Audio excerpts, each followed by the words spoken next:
С первого класса занимаюсь шахматами, это то есть 10 лет получается. От этого соревнования я жду повышения рейтинга.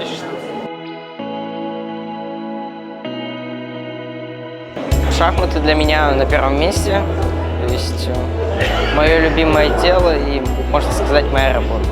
Вообще получить удовольствие от игры, а так планирую занять первое место.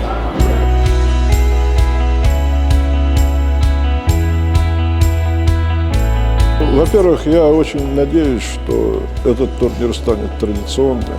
Вот в этом году в России это первый шахматный старт.